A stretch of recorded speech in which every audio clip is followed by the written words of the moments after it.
रात का पहर था और आसमान पर चांद उदास सा चमक रहा था। इलीची रंग के पर्दे हुआ के हल्के झोंकों से आहिस्ता आहिस्ता हल रहे थे। एमन अपनी किताब बंद करके बिस्तर पर लेट गई। इसका कमरा छोटा मगर खूबसूरत था, मगर आज रात कुछ अजीब था। जैसे हवा में एक बोझल सा सुकूत फैला हो, जैसे कमरे की दीवारें इसके करीब आ रही हो। चुपके चुपके कोने में रखा पुराना लकड़ी का अलमारी का दरवाजा हल्का सा चरचराया। एमन ने चौंक कर उधर देखा, शायद हुआ का झोंका हो। इसने दिल ही दिल में कहा, मगर उसके दिल की धड़कन तेज हो गई।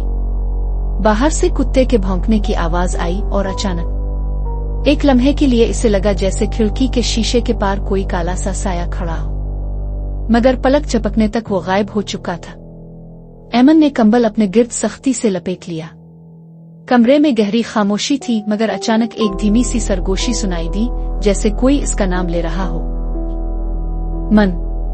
इसने कान लगाकर सुना, मगर आवाज गायब हो गई। दिल की धड़कन इतनी तेज हो गई थी कि लगता था कमरे में गूंज रही हो। इसने उठकर बत्ती जलाई, मगर सब कुछ नॉर्मल लग रहा था।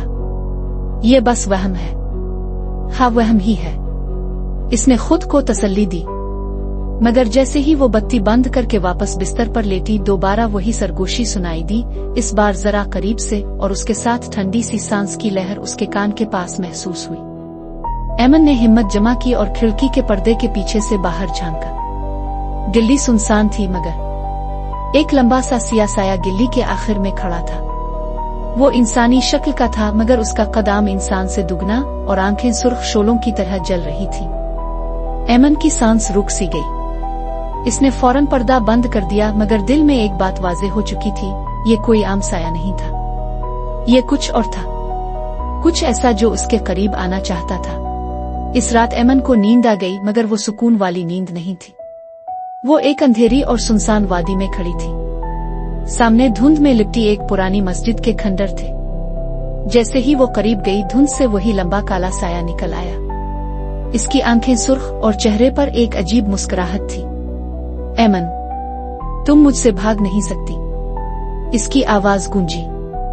एमन चीख कर उठ बैठी, पसीने में शराबूर। कमरे की बत्ती जलाई, मगर दिल में एक खौफनाक एहसास बैठ गया। ये ख्वाब नहीं था, ये वार्निंग थी। सुबह नाश्ते पर एमन चुपचाप बैठी थी। इसकी आंखों के गिर्द सियाह हल्के बन गए थे। उम्मी ने परेशानी से पूछा, बेटा सब ठीक तो है? एमन ने हिचकिचाते हुए कहा, उम्मी, मुझे रात को अजीब ख्वाब आते हैं, कोई मेरा नाम ले रहा होता है। उम्मी ने संजीदगी से कहा, मैं आज ही मौलवी साहिब को बुलाती हूँ। एमन ने सर हिला दिया, मगर इसे मालूम था कि ये सिर्फ ख्वाब नहीं, ये जिन है जो इसे तंग कर रहा है। रात को एमन डायरी लिख रही थी कि अचानक कमरे में ठंडी हवा का झोंका आया। बत्ती हल्की सी मध्यम हुई और फिर किसी ने इसके कंधे पर हाथ रखा। वो फौरन मुड़ी, पीछे कोई नहीं था। मगर अगले ही लम्हे इसके कान के पास एक बार फिर वही सरगोशी सुनाई दी, मैं तुम्हें लेने आया हूँ। एमन की आंखों से आंसू निकल आए। वो कंबल में दबक गई, मगर जानती थी कि ये खेल अभी खत्म नहीं हुआ। अगले दिन मौलवी साहिब आए। उन्होंने कुरान की तिलावत शुरू की। कमरे में एक बोझल सी फिजा छा गई। एमन ने महसूस किया जैसे कोई दीवारों में चक्कर लगा रहा हो। मौलवी साहिब ने कहा, ये जिन तुम पर आशिक हो चुका है, ये तुम्हें छोड़ेगा नहीं, हमें लंबा अमल करना होगा। एमन के हाथ कांपने लगे। इसे यकीन आ गया कि ये सब इसके वहम नहीं बल्कि हकीकत है।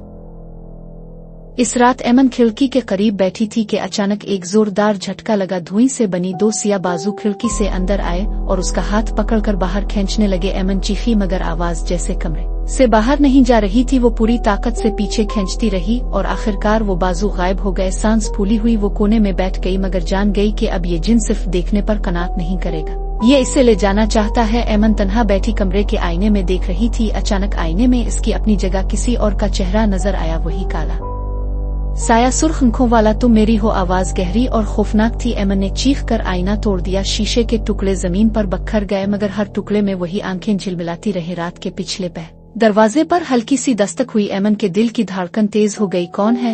इसने कांपती आवाज में पूछा। कोई जवाब नहीं आया, मगर दस्तक बढ़ती गई जैसे कोई दरवाजा तोड़ना चाहता हो। जब इसने झांका तो शीशे के पार वही साया खड़ा था, मगर इस बार वो करीब आ चुका था। मौलवी साहब ने घर में अमल शुरू किया। कुरान की तिलावत गूंज रही थी और कमरे में जैसे बिजली सी दौड़ गई। एमन के इर्द गिर्द सिया धुआं बनने लगा। धुएं में एक चेहरा उभरा और वो दर्द से चीखा। मौलवी साहब ने कहा, ये कमजोर हो रहा है, मगर खत्म नहीं हुआ। एमन बाजार से वापस आई तो देखा घर बिल्कुल सुनसान है। उम्मी गई हुई थी। वो किचन की तरफ गई, मगर पीछे से किसी के कदमों की आहट सुनाई दी। मोड़कर देखा, कोई नहीं था, मगर फिर किसी ने इसका नाम लिया, बिल्कुल कान के पास।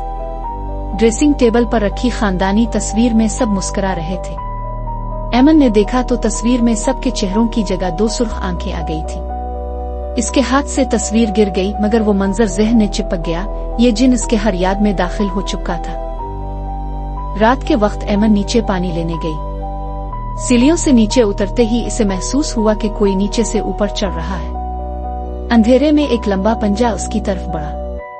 वो दौड़ती हुई ऊपर गई और कमरे का दरवाजा बंद कर लिया। एमन का फोन बजा। इसने उठाया तो दूसरी तरफ कोई खामोश था। फिर धीरे से वही खौफनाक आवाज आई, मैं तुम्हें देख रहा हूं। फोन बंद करने से पहले इसने पस मंजर में अपनी ही सांस की आवाज सुनी। गर्मी की रात थी, पंखा चल रहा था, मगर अचानक वो खुद ब खुद सुस्त होकर रुक गया। एमन ने ऊपर देखा तो पंखे के बीच में 2 जलती हुई आंखें इसे घोर रही थी। एक रात शोर सुनकर एमन के कमरे में उम्मी आए, मगर अचानक जमीन पर गिर पड़े। उनके पीछे दरवाजे में वही साया खड़ा था और फिर धुंध की तरह गायब हो गया। मौलवी साहब ने कहा कि वो हमेशा अपने पास कुरान रखे। जब एमन ने ऐसा किया तो एक रात वो जिन इसके कमरे में आया, मगर करीब आते ही पीछे हिट गया जैसे आग में जल रहा हो। बाजार से वापस आते हुए इसे लगा कि एक बड़ा बरगद का दरख्त सरसराता है। ऊपर देखा तो दरख्त की शाखों में वही जिन बैठा था, सुर्ख आंखों के साथ। मौलवी साहब ने कहा, इस जिन का असल ठिकाना तलाश करना होगा, वरना ये कभी नहीं रुकेगा। एमन ने हिम्मत करके हाँ कर दी। मौलवी साहब इसे एक पुरानी वीरान हवेली में ले गए। ये वो जगह थी जहाँ जिनका कब्जा था। हवेली के तहखाने में अंधेरा और बोसीदगी थी। अचानक धुंध से जिन उभरा, पहले से ज्यादा खौफनाक। मौलवी साहब ने कुरान पढ़ना शुरू किया। एमन ने इसे उठाकर सामने किया।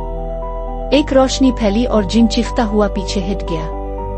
अमल के दौरान मौलवी साहब ने आग का दायरा बनाया। जिन दायरे में दाखिल ना हो सका, मगर उसकी आंखों में इंतकाम की आग जल रही थी।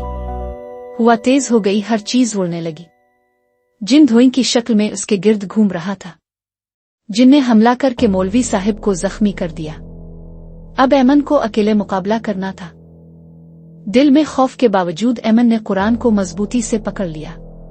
तुम मुझे नहीं ले जा सकते, इसने चीख कर कहा। रोशनी इतनी तेज हो गई कि जिन धुएं में बदलकर गायब हो गया। एमन जमीन पर गिर पड़ी, मगर वो जानती थी कि ये जीत उसकी है। सुबह का सूरज निकला और एमन अपने घर लौट आई। वो थकी हुई थी, मगर दिल मुतमईन था। रात को खिड़की से बाहर देखते हुए एमन ने दूर कहीं 2 सुर्ख आंखें चमकती देखी। वो मुस्कुराई। इस बार वो तैयार थी।